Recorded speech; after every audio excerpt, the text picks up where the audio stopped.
लखनऊ विश्वविद्यालय से हम पिछली दो इस इंटरैक्शन में दो जो इंटरैक्शन हुए हैं उसमें हमने यूनिट फर्स्ट, सेकंड और थर्ड तक अभी चर्चा कर ली है। आज हम लोग यूनिट 4 के बारे में और यूनिट 5 के बारे में चर्चा करने वाले हैं। गांधी जी के आज के समकालीन अध्ययन में हम जिस तरीके से देख रहे हैं चीज़ें और विकास का जो क्रम है, जो औद्योगिकरण है, जो पूंजीवाद है और जो वैश्विक स्तर पर हिंसा है, भ्रष्टाचार है, अनैतिकता है, मूल्यों का गिरता हुआ राजनीति में जो पराभव है, जो क्रम है, वो चिंतनीय है। और गांधी जी का विचार इसीलिए महत्वपूर्ण हो जाता है कि किस तरीके से गांधी जी अपने विचारों के माध्यम से, राजनीतिक विचारों के माध्यम से खासकर अपनी बात को रखते हैं। और गांधी जी का जो ये चिंतन और दर्शन का जो क्रम है, ये सतत परिवर्तित हुआ है। क्योंकि गांधी जी विचारों में जिस तरीके से स्वयं के साथ प्रयोग करके सिद्धांतों को गढ़ते थे और तब समाज में वो उस सिद्धांतों से अवगत कराते थे और समाज को वो स्वेच्छा रहती थी, वो स्वतंत्रता रहती थी कि किस तरीके से वो उन सिद्धांतों का पालन करेंगे। मूलतः अगर देखा जाए तो राजनीतिक चिंतन की परंपरा में गांधी जी का जो चिंतन है वो अपने आप में एक तरीके से अनोखा है।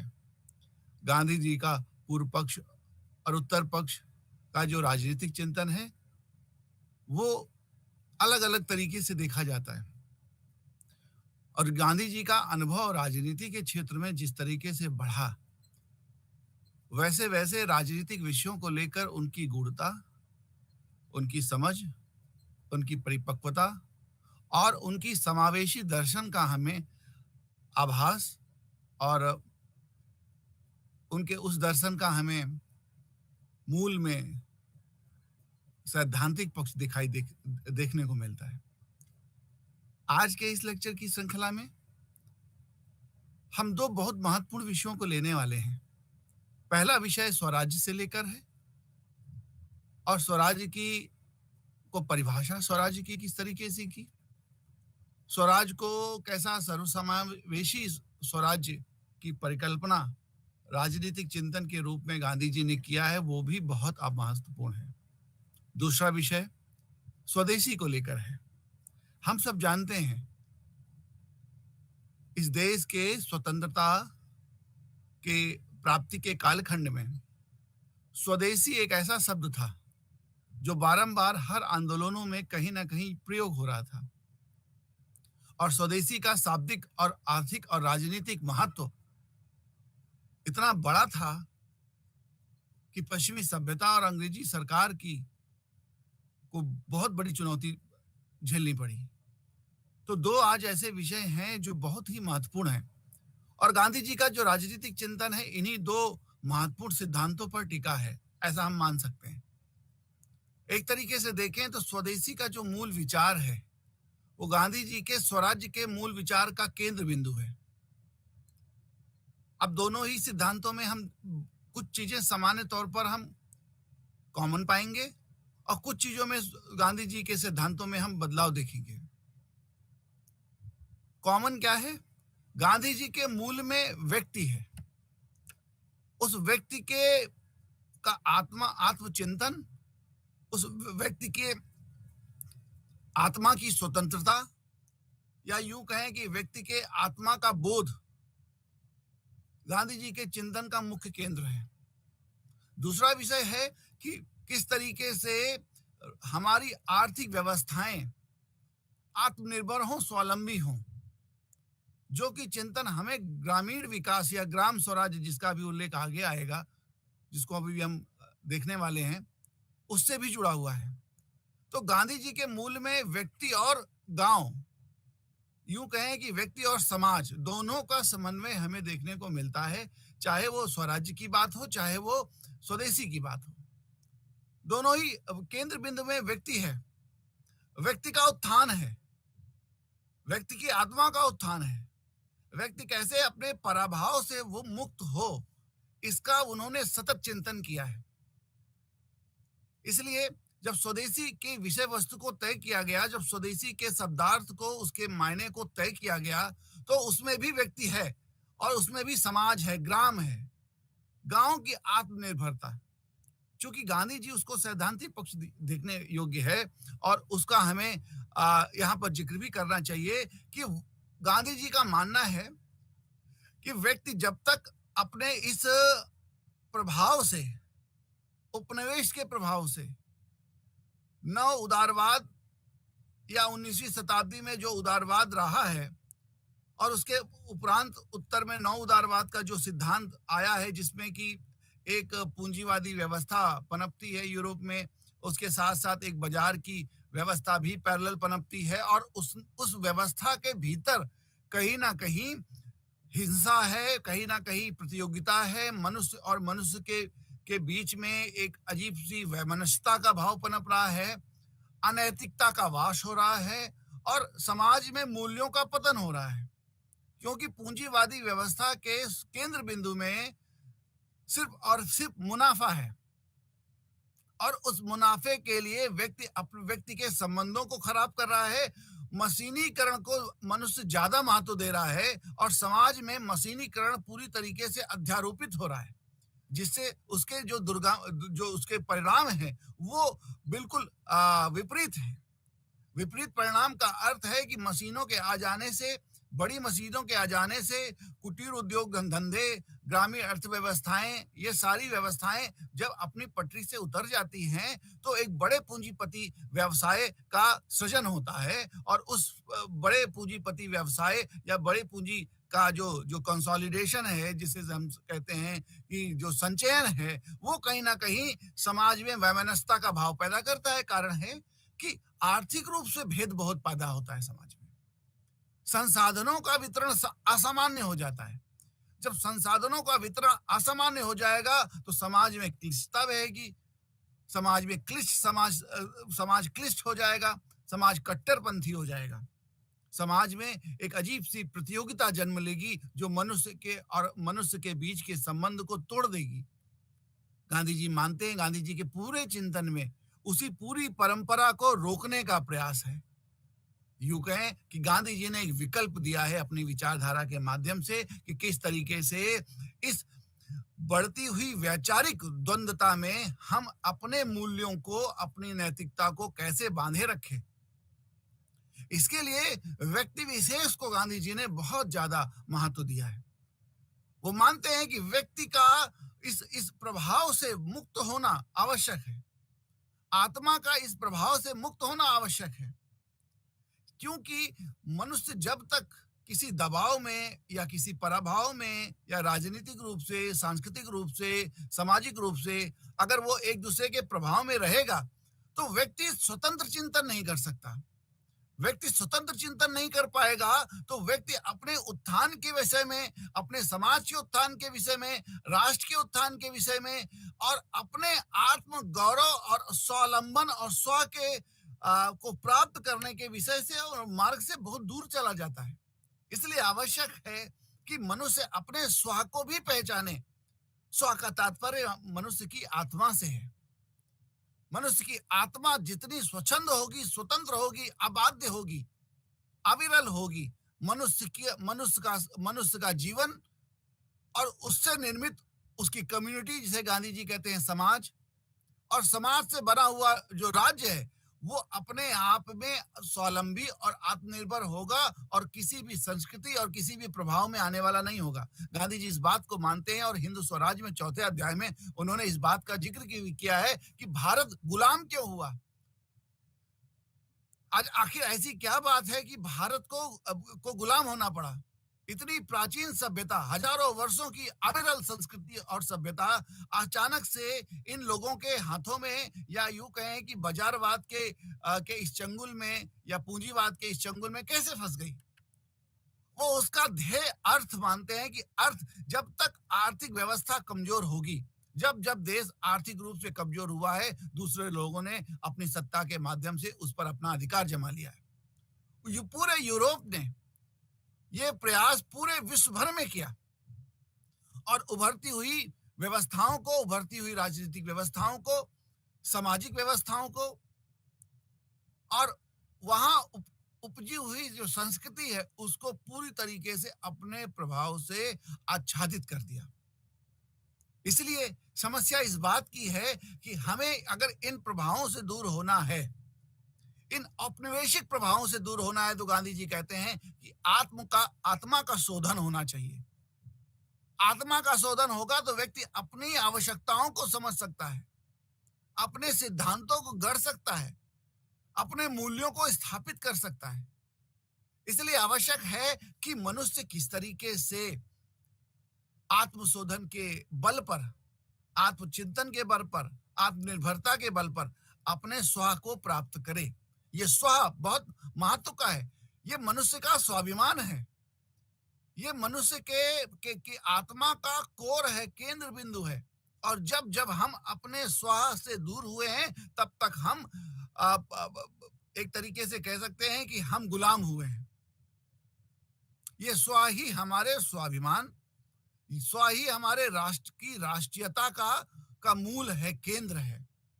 और 19वीं शताब्दी का वो दौर आप देखिए, जब 1885 में कांग्रेस पार्टी का गठन हुआ और स्वराज हमारा जन्मसिद्ध अधिकार है जैसे जैसे नारों से देश गुंजायमान हो गया। स्वदेशी जैसे विचारों से, रविन्द्रनाथ टैगोर के स्वदेशी जैसे विचारों से, स्वदेशी समाज जैसे विचारों से समाज बहुत तेजी से आगे बढ़ा, जुड़ा, समाज का स्व जुड़ा। ये 19वीं शताब्दी का वो दौर है, प्रारंभ का वो दौर है जब भारत की राष्ट्रीयता ने स्व की प्राप्ति का संघर्ष किया, स्व की प्राप्ति को पाने का प्रयास किया, समाज ने जुड़ने का प्रयास किया। रविन्द्रनाथ टैगोर की वो रचना मुझे स्वदेशी समाज याद आती है कि जिसने पूरे बंगाली और पूरे भारतवर्ष के समाज को एकजुट करने का काम किया। तिलक का नारा स्वराज हमारा जन्मसिद्ध अधिकार है अपने आप में एक बहुत बड़ा मैसेज है, एक अपने आप में बहुत बड़ी व्याख्या है कि स्वराज के उस संदर्भ को समझना आवश्यक है, उसकी परिभाषा को समझना आवश्यक है। इसके लिए आवश्यक है कि हम पहले अपने स्व को समझें। वो स्व है क्या? जो भारत में जो तत्व है, जो भारतत्व है, या इसे कह सकते हैं कि पूरे राष्ट्र का जो राष्ट्रत्व है, वो क्या है? वो है स्व, वो व्यक्ति का वो स्वाभिमान है, वो व्यक्ति की वो पहचान है, व्यक्ति के आत्मा का वो बल है, वो व्यक्ति के आत्मा के बोध का प्रकार है। वो प्रस्फुटित होता है, वो प्रकट होता है और पूरे राष्ट्र को एकजुट करता है। वो 19वीं शताब्दी का जो दौर, वो जो भारत के इतिहास का रहा है, आधुनिक इतिहास में, वो अब स्व को जगाने का काम है। और जिस तरीके से राष्ट्रीयता के भाव को जन जन तक हमारे महापुरुषों के अथक प्रयास से पहुंचाया, इसने हमारे समाज के स्व को जगाया और उसी स्व के जागरण का परिणाम है कि आज हम राजनीतिक रूप से स्वतंत्र इकाई के रूप में भारतवर्ष में रह रहे हैं। सांस्कृतिक जो स्वतंत्रता है, सांस्कृतिक जो स्वराज्य है, वो अभी उस भारतीयता के उस स्वतंत्रता के उस भाव से, स्वाधीनता के उस भाव से दूर है। इस स्वतंत्र के अमृत बेला में अगर हम देखें तो अभी भी भारत अपने स्व की लड़ाई को अनवरत जारी रखे हुए है और रोज एक नए नए प्रतीकों और मूल्यों के आधार पर उसे स्थापित करने का प्रयास कर रहा है। क्योंकि भारत का वो अभिमान, भारत का वो स्वाभिमान ही भारत की आत्मा का बोध है। गांधी जी के विचारों में हम देख रहे हैं कि स्वराज्य का जो विचार है वो किस तरीके से बहुआयामी है, उसमें बहुत सारी लेयर्स हैं और जितनी भी लेयर्स को हम देखें या आधुनिक समाज देखे या आगे आने वाला समाज देखेगा तो ये पाएगा कि जो स्वराज्य का विषय है वो और गूढ़ होता चला जाएगा और उसकी प्रासंगिकता जो है वो बढ़ती चली जाएगी। इसका सीधा सा अर्थ है, ऐसा क्यों है? गांधी जी ने राजनीतिक स्वराज्य की बात की, गांधी जी ने सामाजिक स्वराज्य की बात की, गांधी जी ने आर्थिक स्वराज्य की बात की और गांधी जी ने नैतिक स्वराज्य की बात की। इसके पश्चात भी मनुष्य के सामाजिक, राजनीतिक और आर्थिक और नैतिक इस आयाम के बावजूद भी इस स्वराज्य का महत्व कई ज्यादा है। बहुत सारी लेयर्स हैं। हम जितनी लेयर्स आज तक जितने भी राजनीतिक विद्यार्थी, इस क्षेत्र से जुड़े हुए विद्यार्थी इस स्वराज्य के विषय को समझने का प्रयास कर रहे हैं, वो विषय उतना ही गहराई में चला जाता है। उसमें लेयर्स हैं, बहुत सारी चीजें हैं। गांधी जी ने किसी सिद्धांत को गढ़ने से पहले शायद इतना चिंतन किया होगा। इसका हमें एक मॉडल देखने को मिलता है कि गांधी जी का जो चिंतन है कितना सर्वसमावेशी है, जो एक समरस समाज को एकजुट और समृद्धशाली बनाने का प्रयास कर रहा है। वो एक जो वैकल्पिक विषय है, गांधी जी ने कभी थोपने का कार्य नहीं किया और गांधी जी इस बात को कभी स्वीकार भी नहीं करते हैं कि किसी सिद्धांत को थोपा जाए। वो कहते हैं गांधीवाद जैसी कोई चीज होती ही नहीं है। मैं तो खुद के साथ कुछ सत्य का कुछ सिद्धांतों का प्रयोग करता रहता हूं और लोग उसे हमारे वाद के रूप में विषय में या सिद्धांत के विषय में समझ लेते हैं। ये उनका मानना है। तो गांधी जी का जो मूल विचार है, जो जो जो हम समझते हैं, सत्य और अहिंसा, सत्याग्रह, स्वराज्य, स्वदेशी जैसे विचार जो गांधी जी के राजनीतिक दर्शन की आधारशिला है। इन आधारशिलाओं के आधार पर जिसमें हम आज एक या दो विषय आज हम ले रहे हैं, जिसमें स्वराज और स्वदेशी का विषय है, उसमें हम स्वराज्य के विषय को अभी समझने का प्रयास कर रहे हैं और हम देख रहे हैं कि मल्टी लेयर्स हैं इसके भीतर। संक्षिप्त में अगर हम देखें, आर्थिक स्वराज्य का अर्थ है कि आर्थिक रूप से समाज, राष्ट्र और राज्य दोनों ही आर्थिक रूप से आत्मनिर्भर होने चाहिए। ये अंतर्निर्भरता व्यक्ति को कमजोर बनाती है। गांधी जी ने इस विचार को बहुत ज्यादा पोषित किया है। गांधी जी कहते हैं जब जब हम दूसरों पर निर्भर रहते हैं हम कमजोर हो जाते हैं। इसलिए उन्होंने स्वावलंबन को, चरखा को अपना प्रतीक बनाया, सूत काटने को अपना प्रतीक बनाया। उन्होंने अपने हाथों को कहते हैं कि वो अपने हाथों का प्रयोग करना चाहिए, मशीनों के प्रयोग से वो दूर भागते हैं। वो कहते हैं कि मशीनों का प्रयोग कम से कम होना चाहिए।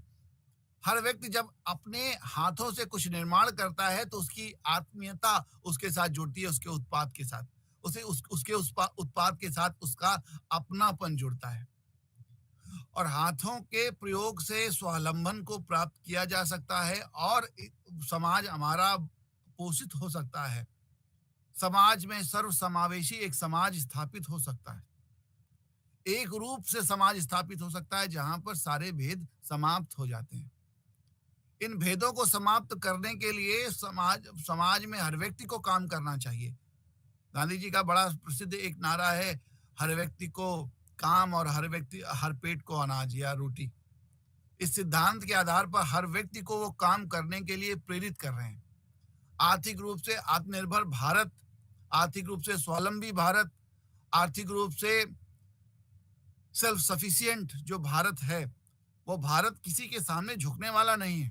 गांधी जी इस बात को मानते हैं कि जब जब इस देश की सत्ता परिवर्तन हुआ है तब तक उसका प्रतिफल ये है या ये कारण रहा है कि वो आर्थिक रूप से कमजोर हुआ है। गांधी जी इसी बात को आर्थिक स्वराज्य में देखने का प्रयास कर रहे हैं। सामाजिक स्वराज्य में वो किस तरीके से पूरे समाज के विन्यास को बुनने का काम कर रहे हैं, एक बुनकर की तरह।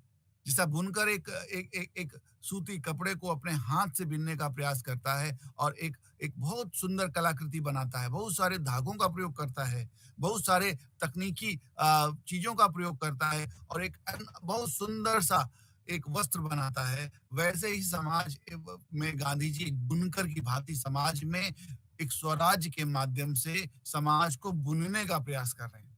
गांधी जी जब अफ्रीका से लौटकर आए भारत, तो भारत को समझने का, भारत के स्वा को समझने का, भारत के समाज को समझने का, भारत के मानस को समझने का प्रयास गांधी जी ने किया और इसी के चलते गांधी जी ने पूरे भारत में भ्रमण किया। गांधी जी ने किसी भी आंदोलन को शुरू करने से पहले समाज को जांचा, समाज की को कसौटी पर कसा कि समाज क्या चाहता है, समाज की अपेक्षाएं क्या हैं, समाज की आवश्यकताएं क्या हैं। समाज हमारे आंदोलनों को, समाज स्वतंत्रता की इस लड़ाई को, स्वाधीनता की इस लड़ाई को किस स्वरूप में ले रहा है?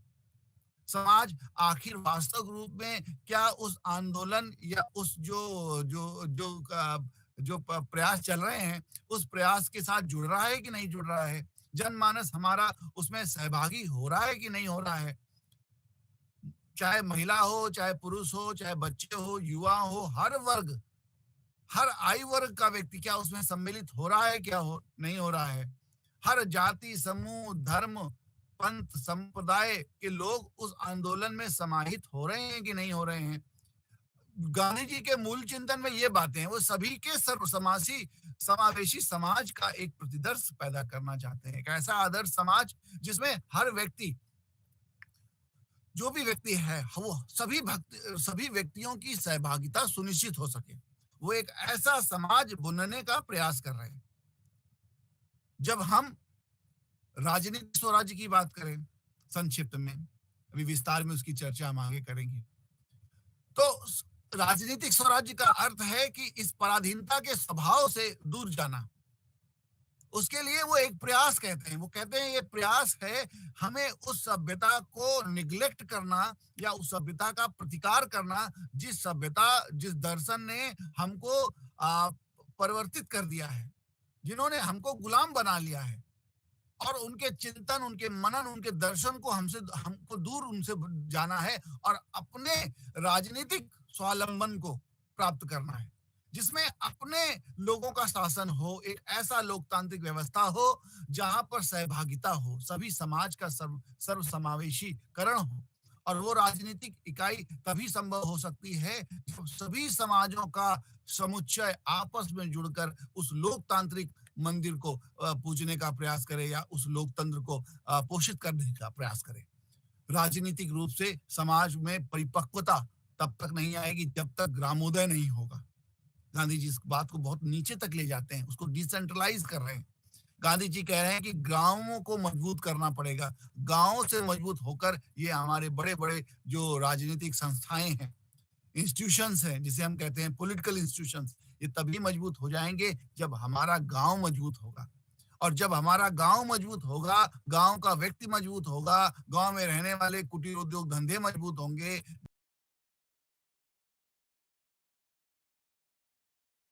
लोकतंत्र की बुनियाद खड़ी की जा सकती है। जो आधुनिक लोकतंत्र है, गांधी जी उसके भी आलोचक हैं। वो जो जो सत्ता परिवर्तन है, जो वैश्विक स्तर पे लोकतंत्रीकरण की प्रक्रिया चल रही थी, उस समय गांधी जी कहते थे उसमें भी हिंसा है। कोई भी समाज हिंसात्मक या हिंसापूर्ण आंदोलनों से खड़ा नहीं हो सकता। हिंसा हिंसा समाज को खोखला बनाती है। और अगर समाज को वास्तविक रूप में अपने पैरों पर खड़ा होना है, अपने दम पर खड़ा होना है, अपने बल पर खड़ा होना है, तो व्यक्ति को अपनी ताकत को समझना होगा, अपनी क्षमताओं को समझना होगा और उस क्षमता को बढ़ाने का प्रयास करना होगा। वो क्षमता बढ़ेगी कैसे? जब समाज हमारा मूल्यों पर आधारित होगा, समाज हमारा धर्म पर आधारित होगा, समाज हमारा नीतियों पर आधारित होगा, समाज हमारा नैतिक अवधारणा पर आधारित होगा, समाज हमारा सभी के आत्मबल पर आधारित होगा, तब जाके हम एक सही मायने में एक मजबूत लोकतंत्र और एक मजबूत भारत का जो सपना है उसे साकार कर सकते हैं। तो गांधी जी के विचारों में आप देखिए तो एक निरंतरता है। गांधी जी ने आदर्श की जो बातें की हैं वो निरंतरता की हैं। गांधी जी ने कोई ऐसा मॉडल नहीं दिया कि आज हम उसे करेंगे और कल उसे प्राप्त कर लेंगे, या गांधी जी ने कोई जादू की छड़ी जैसा एक राजनीतिक स्वराज्य की लड़ाई में नहीं बताया कि इसको हम आंदोलन करेंगे और अंग्रेज छोड़ के देश चला जाएंगे और देश आजाद हो जाएगा।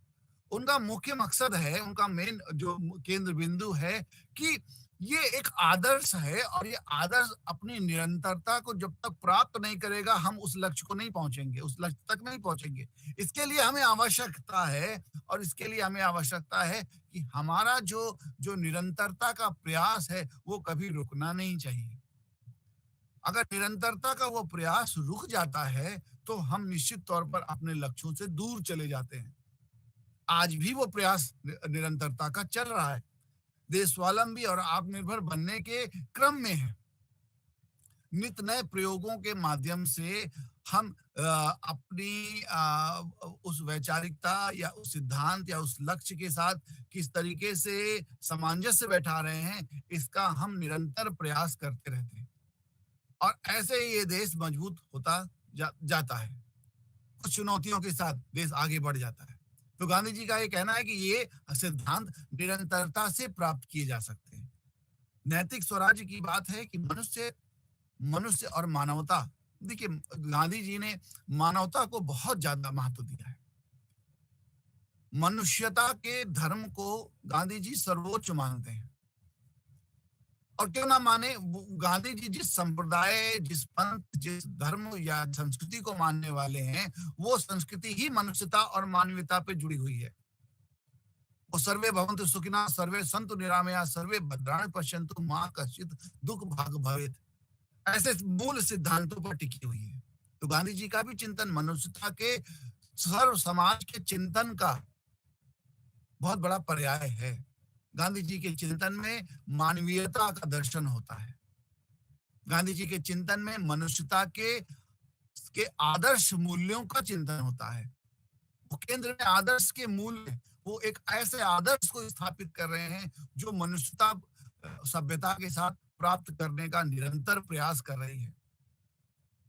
नैतिकता के क्रम में जब हम स्वराज्य की परिकल्पना करते हैं तो मनुष्य सभी को आत्मशोधित करने का प्रयास कर रहे हैं।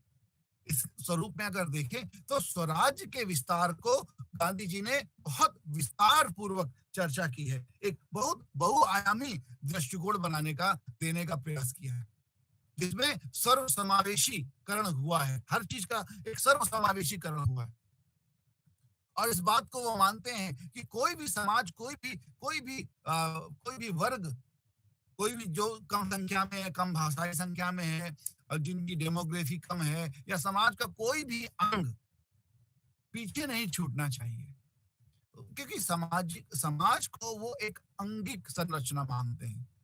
अंगिक मतलब ऑर्गेनिक संरचना, जो सबके मिलने से, जैसे हमारा शरीर बहुत सारी चीजों से मिलने से बना है ना, तो समाज भी हमारा बहुत सारी चीजों के मिलने से बना है। और समाज की बहुत सारी चीजों के मिलने का अर्थ है, हम प्रकृति और मनुष्य के संबंधों को तो समझते ही हैं। उस संबंधों के बिना समाज का निर्माण नहीं हो सकता। लेकिन समाज में जो बहुत सारे वर्ग हैं, लिंग हैं, संप्रदाय हैं, धर्म हैं, पंथ हैं, मजहब हैं, जातियां हैं, आदिवासी हैं, और इस तरीके समाज का जो बहुत बड़ा एक वर्ग है, वो वर्ग एक समाज को प्रकट करता है, एक समाज की व्यवस्था को प्रकट करता है। और वो व्यवस्था समाज के सही मायने में समाज को परिभाषित करने का प्रयास करती है। यूं कहें, सर्वसमावेशी समाज में जो संरचना है वो सभी को सम्मिलित करती है। कुछ जगह गांधी जी जिक्र करते हैं कि हमें अंग्रेजों को भारत से भगाने का प्रयास नहीं करना चाहिए, बल्कि हमें राजनीतिक सत्ता परिवर्तन का कार्य करना चाहिए, ताकि हमें स्वराज्य प्राप्त हो सके, हम उस प्रयास में आगे बढ़ सके।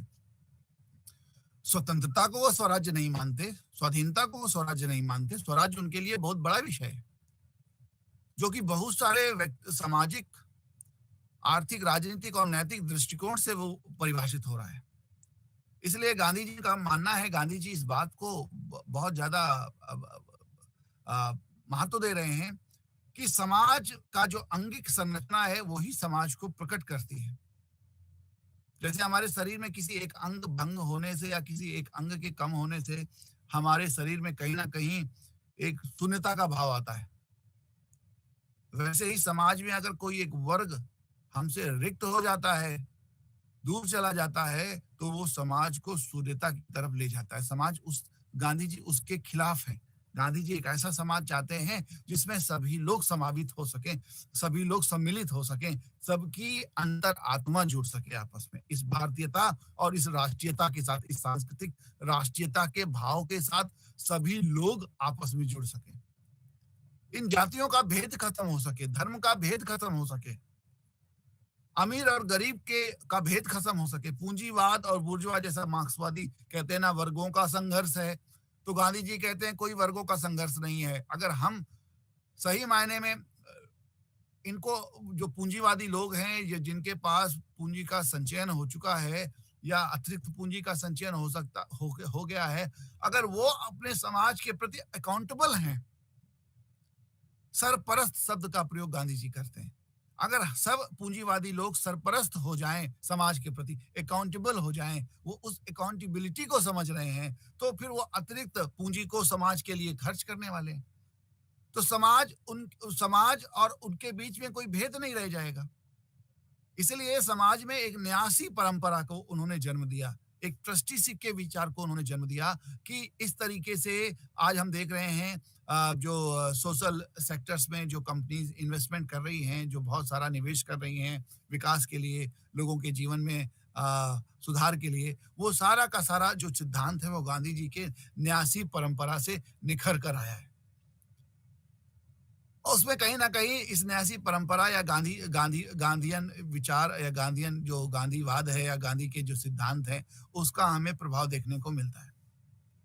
गांधी जी मानते हैं इस बात को कि जो सरपरस्ती है, अकाउंटेबिलिटी है, अगर समाज में जो जो लोग आर्थिक रूप से समृद्ध हो चुके हैं, जो आर्थिक नीतियों पर एक अपनी अच्छी पकड़ रखते हैं, उनका प्रभाव रखते हैं, उनके पास बड़े उद्योग धंधे हैं, बड़ा मुनाफा है, वो अगर उस अकाउंटेबिलिटी को समझ रहे हैं, तो समाज में एक समरसता का भाव पैदा होता है, समाज में अंतर खत्म होता है, समाज अमीर होगा, गरीब गरीब होगा, ये विचार खत्म होता है।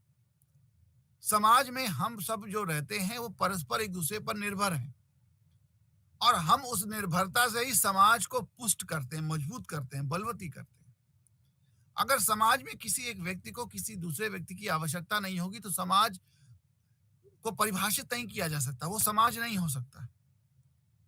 अगर वास्तविक रूप में हमें एक आदर्श समाज स्थापित करना है, तो एक ऐसा समाज स्थापित करना होगा जो एक दूसरे पर निर्भर है, क्योंकि समाज आवश्यकताओं को केंद्र बिंदु में रखता है, उपभोग को नहीं, एक्सप्लॉयटेशन को नहीं, दोष को नहीं। गांधी जी कहते हैं कि समाज में आवश्यकता ही समाज की जननी है, ये हमें परस्पर एक दूसरे पर निर्भर करती है, निर्भरता का विचार आता है। और जब हम एक दूसरे पर निर्भर होते हैं, तभी जाके ये समाज संगठित होता है। जब ग्राम स्वराज्य और कुटीर उद्योग धंधों के स्वावलंबन की या विकास या समृद्धिकरण की बात गांधी जी कर रहे हैं, तो वो इसी तरीके से एक गांव में वो हर तरीके से परिवेश को देख रहे हैं, हर तरीके के उद्योग धंधों को की कल्पना कर रहे हैं। लकड़ी का काम करने वाले बढ़ई, लोहे का काम करने वाले लोहार, कृषक, मजदूर, चर्मकार, हर वर्ग एक ही गांव में हर प्रकार के उद्यमिता के साधन उपलब्ध हों, ऐसी गांव की कल्पना गांधी जी कर एक गांव को समृद्ध बनाने का प्रयास कर रहे हैं। अब आप सोचिए कि हर गांव अगर इस तरीके से स्वावलंबन को प्राप्त कर ले, आत्मनिर्भरता को प्राप्त कर ले, आवश्यकता के अनुसार समाज अब निर्भर हो जाए कि वो अपनी आवश्यकता के अनुरूप उत्पादन करेगा, जो अतिरिक्त उत्पादन होगा वो बार्टर सिस्टम के माध्यम से वो वस्तुओं का विनिमय कर लेगा, और इस तरीके से चीजें एक दूसरे के साथ विनियमित होती रहेंगी, तो समाज में जो बाजारीकरण का प्रभाव है, जो पूंजीवाद के फलस्वरूप जो एक अजीब सी जो बड़ी कठोर व्यवस्था बाजारीकरण की पनप चुकी है, वो धीरे धीरे खत्म हो जाएगी, क्योंकि उस बाजारीकरण की प्रथा, उस व्यवस्था से समाज को बहुत सारी समस्याएं हमें मुफ्त में मिली हैं। मुफ्त में वो तमाम समस्याएं जो कि समाज का एक अभिन्न हिस्सा नहीं है, जो मानवता का अभिन्न हिस्सा नहीं है, मनुष्यता का वो गुण नहीं है, वो चीजें भी हमें समाज से प्राप्त हो गई हैं। वो चीजें क्या हैं? वो चीजें हैं आपसी बैर, आपसी वैमनस्यता, आपसी प्रतियोगिता, मनुष्य का मनुष्य से प्रतियोगिता, प्रतिष्ठानों की प्रतियोगिता, अर्थ की प्रतियोगिता, मुनाफे की प्रतियोगिता, और जिसमें कहीं ना कहीं एक ऐसी व्यवस्था को जन्म दिया है जो कि ये व्यवस्था एक दूसरे पर निर्भर नहीं है, एक दूसरे को कमजोर बनाने का प्रयास कर रही है। बड़ी मछली जिस तरीके से छोटी मछली को ग्रहण कर लेती है, उस तरीके से एक ऐसी व्यवस्था हम बना रहे हैं। गांधी जी कहते हैं सह अस्तित्व की भावना पैदा होनी चाहिए समाज में। सह अस्तित्व की भावना समाज में पैदा होगी तो सभी के अस्तित्व को हम सुनिश्चित कर सकते हैं। कोई किसी को हानि नहीं पहुंचाएगा। ऐसा समाज हमारा अहिंसात्मक समाज होगा, यहाँ कोई प्रतियोगिता नहीं है। वो लोगों ने आवश्यकता के अनुसार चीजों को उत्पादन किया है और जो अतिरिक्त है वो समाज में वो विनिमय करके एक सामाजिक संतुलन बनाने का प्रयास कर रहे हैं। तो इस तरीके से सभी उद्योग धंधों का स्वाभिमान, सभी वर्ग विशेष के, जाति विशेष के लोगों का सम्मान हम सुनिश्चित कर सकते हैं। क्योंकि स्वावलंबन होगा तो काम के प्रति लोगों का आदर पैदा होगा, सम्मान पैदा होगा। जब सम्मान और आदर लोगों के कार्य के प्रति होगा तो समाज में निश्चित रूप से जातिगत व्यवस्थाएं खत्म हो जाएंगी, भंग हो जाएंगी। जन्म के आधार पर, कार्य के आधार पर जब जब समाज को हम जो क्लासिफिकेशन करेंगे तो समाज में कामों का, उद्यमिता का सम्मान होगा। जब उद्यमिता का सम्मान होगा तो समाज में वो जो विचार है जो जातिगत आधार पर हमें बांटता है वो खत्म होगा, तो एक सर्वसमावेशी समाज बनेगा। ऐसे समाज को, ऐसे विचार को गांधी जी महत्व दे रहे हैं। समाज में आप देखेंगे, समाज में गांधी जी का विचार जितना सामाजिक है, जिस तरह के सामाजिक दर्शन को गांधी जी ने रखने का प्रयास किया है, उतना ही गांधी जी का दर्शन व्यक्तिवादी भी है। सामाजिक और व्यक्तिवाद का दोनों का समुच्चय, एक समन्वय गांधी जी के दर्शन में देखने को मिल रहा है। एक तरफ वो समाज को संगठित करने का प्रयास कर रहे हैं तो दूसरी तरफ व्यक्ति से वो उसकी शुरुआत कर रहे हैं। व्यक्ति एक इकाई के रूप में जब समृद्ध होगा, व्यक्ति स्वावलंबी होगा, उद्यमिता को स्वीकार करेगा, आत्मनिर्भर होगा और एक दूसरे के प्रति आवश्यकता के अनुसार खुद की आवश्यकताओं को डिफाइन करेगा, तो वो अपने आप में उसको आत्मा का बोध होगा, वो नैतिक रूप से संतुष्ट होगा, वो सत्य का पालन करेगा, वो व्यभिचारी नहीं होगा, वो सदाचारी होगा, उसके भीतर आदर्श होंगे, उसके भीतर मानवीयता और मानवता को के प्रति प्रेम होगा, आदर होगा, सम्मान होगा। इस तरीके से एक व्यवस्थित समाज पैदा होगा और उस व्यक्ति से जो एक व्यवस्थित समाज पैदा हो रहा है, वही व्यवस्थित कई सारे व्यवस्थित समाज मिलकर एक राज्य का निर्माण करेंगे और राज्य का जो केंद्र होगा वो गांव होगा और गांव का केंद्र व्यक्ति होगा। अब आप देखिए किस तरीके से गांधी जी ने समाज और व्यक्ति के साथ एक समन्वय स्थापित करने का प्रयास किया है। इसलिए गांधी जी के इस स्वराज्य के केंद्र में सत्ता नहीं है, न व्यक्ति है। गांधी जी के इस राजनीतिक स्वराज्य के केंद्र में गांव है, गांव के स्वावलंबन है गांव का। और इसलिए गांधी जी ने राजनीतिक स्वराज्य में, अगर हम इसको थोड़ा और विस्तारित करें तो ये समझने का प्रयास करेंगे कि गांधी जी ने इस तरीके से राजनीति का विकेंद्रीकरण भी किया है। वह पंचायती एक व्यवस्था गांधी जी ने ऐसी स्थापित करने का प्रयास किया है जहां पर लोग अपने शासन, अपनी आवश्यकताओं को समझ सकें और निचले क्रम में गांव के स्तर पर ही उन समस्याओं से वो निजात ढूंढ सकें, समाधान ढूंढ सकें। इसलिए वो मानते हैं कि एक ऐसी विकेंद्रीकृत राजनीतिक व्यवस्था होनी चाहिए जहां इस देश का गांव न्यायिक रूप से और राजनीतिक रूप से स्वावलंबी हो, आत्मनिर्भर हो।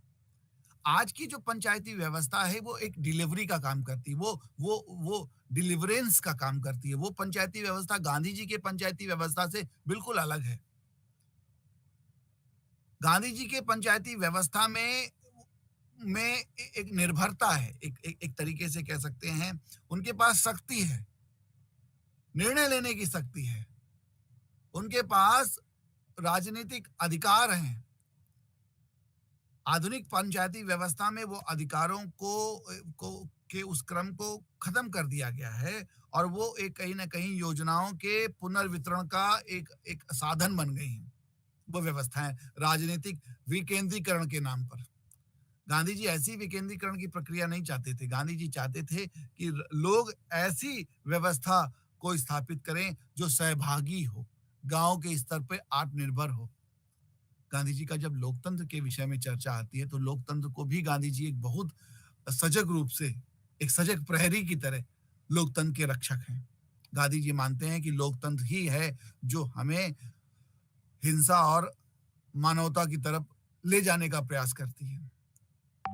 शासन व्यवस्थाओं में लोकतंत्र की व्यवस्था को गांधी जी बहुत महत्व देते हैं और एक ऐसा लोकतंत्र गांधी जी चाहते हैं जिसमें सहभागिता हो, जिसे हम राजनीतिक छात्र सहभागी लोकतंत्र, पार्टिसिपेटरी डेमोक्रेसी के नाम पे जानते हैं।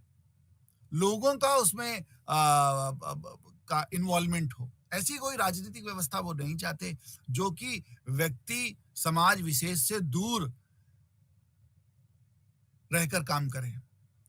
हर निर्णयों में, राजनीतिक समाधान में, राजनीतिक गतिविधियों में व्यक्ति का इन्वॉल्वमेंट, समाज का इन्वॉल्वमेंट सुनिश्चित हो, ऐसा एक लोकतंत्र गांधी जी देख रहे हैं। गांधी जी ऐसा एक लोकतंत्र चाहते हैं जो कि अनुशासित भी हो।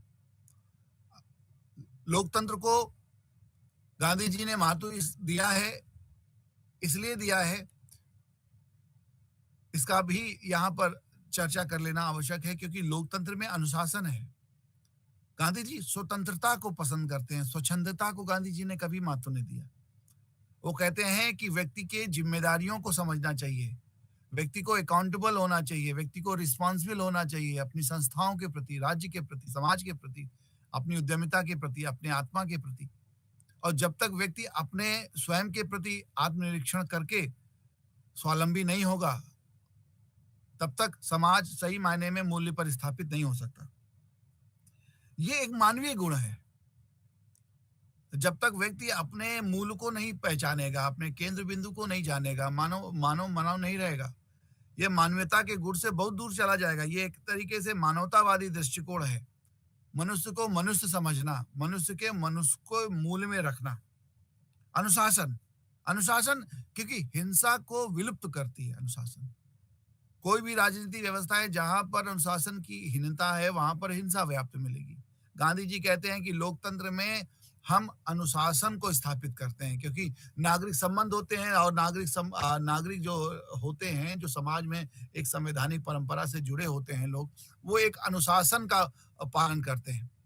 उनके लिए अनुशासन महत्व है क्योंकि वो एक संविधान, एक लिखित कानून के अनुसार वो चलते हैं। इसलिए एक ऐसी व्यवस्था जिसमें कि अनुशासन है, व्यक्ति एक दूसरे के साथ अनुशासित है, ऐसी व्यवस्था ही सही मायने में अच्छी व्यवस्था है। और इसलिए राजनीतिक स्वराज्य के इस विषय में गांधी जी इस बात को मान रहे हैं, इस बात को बहुत महत्व दे रहे हैं कि हमें स्वराज्य को प्राप्त करने के लिए सर्व समाज को मजबूत बनाना होगा, समाज को बल देना होगा। व्यक्ति, समाज और इकाइयां मजबूत होंगी तब हम जाके राजनीतिक स्वराज्य की प्राप्ति को संभव बना सकते हैं। सिर्फ सत्ता परिवर्तन उनके लिए स्वराज्य नहीं है, वो सिर्फ सत्ता का परिवर्तन है। गांधी जी कहते थे कि गोरे चले जाएंगे तो काले लोगों का शासन आ जाएगा। इस तरीके से सिर्फ सत्ताएं परिवर्तित हो जाएंगी, व्यवस्थाएं परिवर्तित नहीं हो जाएंगी। गांधी जी व्यवस्था परिवर्तन के घोर समर्थक हैं। वो व्यवस्था परिवर्तन जो कि एक ऐसे आदर्श समाज को जन्म दे, एक ऐसे व्यवस्था को जन्म दे जो कि सभी तरह के हिंसा और सभी जगह की अमानवीयता को खत्म कर सके। वो एक ऐसे समाज, एक ऐसी शासन व्यवस्था को जन्म देना चाहते हैं, एक विकल्प के रूप में खड़ा करना चाहते हैं। आर्थिक स्वराज के विषय में अभी हम चर्चा कर रहे थे। हम सब जानते हैं कि अर्थव्यवस्था, आर्थिक नीतियां अर्थ सत्ता के कितने करीब होती हैं, उनका एक बहुत गहरा नाता है। गांधी जी ने हिंद स्वराज में एक चैप्टर ही लिख दिया है, भारत क्यों हारा। टाइटल दिया है उसको, भारत क्यों हारा। और गांधी जी इस बात को मानते हैं कि भारत क्यों हारा, जब तक भारत का आर्थिक स्वावलंबन दूर हुआ है, भारत की निर्भरता बढ़ी है, भारत आर्थिक रूप से कमजोर हुआ है, तभी जाके एक बड़ी आर्थिक महाशक्ति ने उस पर साम्राज्य स्थापित कर लिया। इसलिए गांधी जी कहते हैं कि हमें इससे कैसे मुक्त होना है, उस मुक्ति के प्रक्रिया में हम कैसे स्वराज्य को प्राप्त करें। तो गांधी जी कहते हैं उसके लिए आवश्यक है कि हमें आर्थिक स्वराज्य स्थापित करना चाहिए। अब आर्थिक स्वराज्य क्या है? आर्थिक स्वराज्य का अर्थ है राजनीतिक स्वराज्य के लिए वो आवश्यक है। आर्थिक स्वराज्य राजनीतिक स्वराज्य के लिए आवश्यक है और आर्थिक स्वराज्य गांव से स्टार्ट होगा, आत्मनिर्भरता से स्टार्ट होगा। जब गांव के कुटीर उद्योग धंधे, ग्रामीण उद्योग धंधे मजबूती से खड़े होंगे तो बड़ी जो मशीनीकरण की प्रक्रियाएँ हैं, जो व्यवस्थाएँ हैं, वो अपने आप से खत्म हो जाएँगी। उनकी आवश्यकता नहीं रहेगी, क्योंकि लोगों को अपनी आवश्यकता की चीज़ें अब उन्हें अपने आस-पास मिल जाएँगी। जिन चीज़ों की उन्हें आवश्यकता है, वो उन चीज़ों को खुद से उत्पादित कर सकते हैं। तो उनकी निर्भरता बाज़ार से हटेगी, उनकी निर्भरता स्वदेशी होगी, उनकी निर्भरता स्वावलंबी होगी, और इस तरीके से समाज हमारा आर्थिक रूप से समृद्ध हो जाएगा। हमारे गाँव आर्थिक रूप से समृद्ध हो जाएँगे, आत्मनिर्भर हो जाएँगे, आत्मबल उनका प्राप्त हो जाएगा, तो हमारा आर्थिक स्वराज हमारी देखिए, ग्रामीण अर्थव्यवस्थाएँ अगर मजबूत हो जाती हैं, तो निश्चित तौर पर देश की अर्थव्यवस्था मजबूत होती है। ये देश शहरों में नहीं, गाँव में बसता है, ऐसा मानते हैं हम सब। गांधी जी शायद इसी बात को मानते थे। बहुत सारे गाँवों को वो आत्मनिर्भर बनाने का प्रयास कर रहे हैं। आर्थिक वो मानते हैं कि इस मशीनीकरण से हम प्रतियोगिता नहीं कर सकते। इस पश्चिमी सभ्यता से हमारी कोई तुलना नहीं है। वो उस प्रतियोगिता में नहीं फँसना चाहते। इसलिए उन्होंने बड़ी मशीनीकरण, बड़े उद्योग धंधे स्थापित करके एक बड़ी अर्थव्यवस्था खड़ा करने का प्रयास नहीं किया। उन्होंने कहा कि भारत की भारतीयता और भारत के स्व से जुड़ा हुआ जो जो उद्योग धंधा है, उद्यमिता है, जो कि हम एक सनातन काल से जिसका पालन करते चले आ रहे हैं, हमें ऐसी व्यवस्थाओं को फिर से पुनर्जीवित करना चाहिए। और एक बार वो पुनर्जीवित हो गई, तो फिर हम बड़ी महाशक्ति को से भी टक्कर ले सकते हैं। टक्कर लेने का मतलब हिंसा से नहीं है। हमारी निर्भरता खत्म हो जाएगी, हमारी आर्थिक स्वराज्य को हम प्राप्त कर लेंगे, और इस तरीके से आवश्यकता हमारी हमारी जो होगी वो हमारे समाज में ही स्थापित हो जाएगी, और इस तरीके से हमारा समाज जो है वो आत्मनिर्भर हो जाएगा, आर्थिक रूप से स्वराज्य को हम प्राप्त कर लेंगे, और हमारा समाज एक समतावादी समाज, समतामूलक समाज होगा, जिसमें सभी का समन्वय होगा। जैसा अभी हम प्रारंभ में कह रहे हैं, सभी वर्गों का समन्वय होगा, सभी वर्गों का, सभी जातियों का, सभी धर्मों का, सभी पंथों का, कभी सभी मजहबों का सम्मान होगा। कोई किसी एक से बड़ा नहीं है। सभी को एक साथ मिलजुल कर रहकर अपने साध्य को प्राप्त करना है। तो समाज एक साधन हो जाएगा, तो समाज अपने साध्य को प्राप्त करेगा। इस तरीके से एक प्रक्रिया है, एक प्रक्रम है। सामाजिक स्वराज्य की अवधारणा में गांधी जी कहते हैं कि समाज जो समान समाज की स्थिति है वो प्राप्त होनी चाहिए। भारत प्राचीन सनातन परंपरा से ही एक ऐसा आदर्श समाज रहा है जहां पर तमाम तरह के जो भेद हैं वो नहीं थे। लेकिन जैसे-जैसे आर्थिक निर्भरता, बाज़ारीकरण और बाहर की सभ्यताओं का प्रभाव समाज में हुआ है, हम अपने मूल से बहुत दूर चले गए हैं और हमारा समाज पतित हो गया है। और जब सामाजिक स्वराज्य की बात गांधी जी कर रहे हैं, तो समाज में गांधी जी ने उस विचार को स्थापित करने का पुनः प्रयास किया है कि भारत का जो स्व है, भारत की जो स्वात्व की लड़ाई है, उसे कैसे स्थापित किया जाए। गांधी जी मानते हैं कि अगर एक बार हमने उसको प्राप्त कर लिया और समाज हमारा परस्पर आत्मनिर्भर समाज स्थापित हो गया, हमारे समाज के बीच में समन्वय स्थापित हो गया, समावेश स्थापित हो गया, समरसता आ गई और हमारा एक समता मूलक समाज स्थापित हो गया, तो हम समाज को स्वतंत्र छोड़ सकते हैं अपने विकास के लिए, क्योंकि समाज अपना हित अहित स्वयं तय कर सकता है। जब व्यक्ति बलवान होता है, जब व्यक्ति समृद्ध होता है, तो व्यक्ति अपना हित और अहित स्वयं विचार कर सकता है। जैसे उसी प्रकार जैसे समाज हमारा समृद्ध होगा, बलशाली होगा, स्वावलंबी होगा, तो समाज अपना हित और अहित खुद से सुनिश्चित कर सकता है। उसको किसी किसी अतिरिक्त शक्ति के माध्यम से या अतिरिक्त व्यक्तियों के माध्यम से बताया नहीं जा सकता। समाज स्वयं निर्णय ले सकता है कि क्या उसके लिए सही है, क्या उसके लिए गलत है। इसलिए समाज की व्यवस्था को एक ऑर्गेनिक, जैसा भी हमने प्रारंभ में कहा कि समाज की व्यवस्था को वो एक साम्यवी एक अंगिक संरचना मानते हैं, ऑर्गेनिक संरचना मानते हैं, जिसमें वो सभी को सम्मिलित करने का प्रयास कर रहे हैं। सभी को सम्मिलित करने का मतलब सभी प्रकार के लोगों को जो समाज में निवास करते हैं, समाज में रहते हैं, एक दूसरे के प्रति निर्भर हैं, अपनी आवश्यकताओं के अनुसार एक दूसरे से बंधे हुए हैं, ऐसा समाज वो बनाने का प्रयास कर रहे हैं जो कि एक दूसरे पर निर्भर है। एक ऐसी एक आदर्श समाज की व्यवस्था समाज में स्थापित कर रहे हैं। इसलिए वो कहते हैं कि स्वराज्य का अर्थ हमारे समाज के स्वावलंबन और समाज के समृद्धिकरण से भी है, समाज को एकजुट करने के प्रयास से भी है। इसलिए गांधी जी के नैतिक स्वराज्य के विषय में थोड़ी चर्चा करनी जरूरी होगी। नैतिक समाज में वो आत्मा पर केंद्रित चिंतन करते हैं। वो मानते हैं कि नैतिक समाज जो है, जो व्यक्ति है, नैतिक समाज की जो आधारशिला जो व्यक्ति है, उसका केंद्र बिंदु आत्मा है। वो उसका आत्म का जो स्वात्व है, जो जो स्व की परिकल्पना है, वो इस उसको केंद्र में रखते हुए वो व्यक्ति की नैतिकता, व्यक्ति के व्यक्तित्व को तय करने का प्रयास कर रहे हैं। समाज में गांधी जी कहते हैं कि समाज में सदाचारी लोगों की आवश्यकता है, व्याभिचारी लोगों की आवश्यकता नहीं है। व्याभिचारी लोग समाज में इस वजह से पैदा हुए हैं, समाज में हिंसा है, समाज में प्रतियोगिता है, समाज में हमारा चरित्र की हीनता है, हमारे धर्म की जो एक होड़ है, एक कट्टरता है, एक आर्थिक जो हमारी जो कट्टरता है, या एक तरीके से कह सकते हैं कि आर्थिक रूप से जो एक प्रतियोगिता है, ये कहीं न कहीं हमें अपने सदाचारी मन को दबा देती है। ये व्यभिचारियों की तरफ ले जाती है, हिंसात्मक हो जाता है व्यक्ति।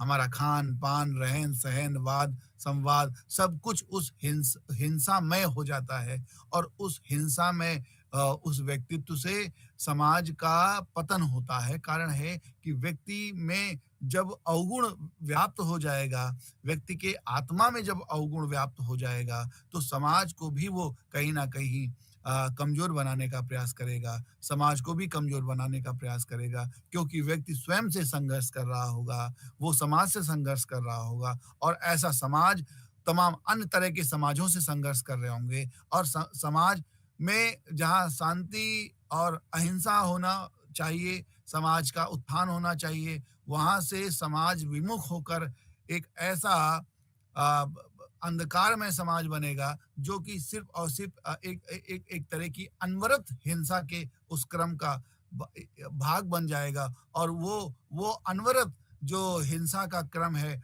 वो चलते चलते एक हमें अंधकार में युग की तरफ ले जाएगा। गांधी जी कहते हैं इस तरीके से व्यक्ति का आत्मशोधन होना चाहिए, व्यक्ति का आत्मगौरव प्राप्त होना चाहिए, आत्मशुद्धि होनी चाहिए, व्यक्ति की आत्मा में नियंत्रण होना चाहिए, व्यक्ति में के चित्त का विकास कैसे हो, चित्र में एक स्थिरता हो, व्यक्ति के चिंतन में एक स्थिरता हो, व्यक्ति के स्वभाव में एक सुविधा हो। इस तरीके से आत्मनियंत्रण, आत्मनिर्भरता और आत्मबल के प्रतिरूप से, उस फल से व्यक्ति आत्मा को अनुभव करेगा। और जब व्यक्ति अपने आत्मा का अनुभव कर लेता है, तो व्यक्ति व्यक्ति अपने आप को अपनी आत्मा से जोड़ लेता है या उसके समीप पाता है। और जब ये प्रक्रिया चलती है, जब ये प्रक्रिया चलेगी, तब व्यक्ति बहुत सारे व्याभिचारों से दूर हो जाता है। जब उसे आत्म ज्ञान होता है, उसके लक्ष्यों की प्राप्ति उसे कैसे करनी है, उसे समाज में व्यक्तियों के साथ कैसे संबंध बनाने हैं, समाज में कैसे आर्थिक रूप से प्रगति करनी है, समाज में जातिगत आधार पर भेद नहीं करना है, समाज में धर्म के आधार पर भेद नहीं करना है, समाज में मानवता को ग्रहण करना है, समाज में धर्म की आवश्यकता को समझना है, धर्म के अनुसार चलना है, अनुशासन के अनुसार चलना है। इस तरीके से जब व्यक्ति स्वावलंबन को प्राप्त करता है, तब व्यक्ति आर्थिक, राजनीतिक और सांस्कृतिक और दार्शनिक रूप से स्वतंत्र होता है, मुक्त होता है, और व्यक्ति अपने आत्मबल के आधार पर एक आदर्श व्यक्तित्व का निखार करता है, एक आदर्श व्यक्तित्व से निखरता है, और वो आदर्श व्यक्तित्व कहीं न कहीं एक आदर्श समाज को जन्म देता है, जहाँ पर किसी भी तरह की नकारात्मकता का कोई भी प्रवास, कोई भी प्रकार शेष नहीं रहता है। और इस तरीके से एक समाज एक आदर्श को प्राप्त करते हुए, हिंसा से दूर जाते हुए एक लोकतांत्रिक परंपराओं को ग्रहण करता है, और गांधी जी स्वदेशी के जो मूल विचारों को प्राप्त करता है, जिसमें उसमें ग्रामीण अर्थव्यवस्था, व्यक्ति के निर्माण से लेकर राष्ट्र के निर्माण तक व्यक्ति एक दूसरे के साथ जुड़ जाता है, अच्छे उद्देश्यों से जुड़ जाता है। क्योंकि व्यक्ति का निर्माण जब होगा तभी जाके समाज का, और फिर समाज से ऊपर उठकर राष्ट्र का निर्माण होगा। जो बल है, जो केंद्र में है, वो व्यक्ति है, और व्यक्ति जब तक बलशाली नहीं होगा, अब बलशाली का अर्थ है कि व्यक्ति जब तक अपने आत्मचिंतन और आत्मबोध के आधार पर अपने कर्तव्यों को, कृत्यों को नहीं समझेगा, तब तक समाज का उत्थान नहीं होगा। समाज हमेशा भ्रमित रहेगा। इसलिए वो कहते हैं कि व्यक्ति को जब इन सब चीजों का एहसास होगा, इनका प्रभाव इनको पता होगा, तो तब जाके हम सही मायने में एक आदर्श स्वराज्य की स्थापना कर सकते हैं, और इस देश, इस संस्कृति को, उस परम वैभव की ओर ले जाने में, उसको प्राप्त करने में ये देश सफल होगा। ऐसा गांधी जी का चिंतन स्वराज और स्वदेशी को लेकर रहा है। आने वाले वाले कक्षों में हम राजनीतिक आने वाली कक्षाओं में हम जब विचार करेंगे तो बहुत सारे अनेक विषयों को भी गांधी जी के राजनीतिक दर्शन से हम प्राप्त करेंगे, उनका चिंतन और मनन करेंगे। नमस्कार।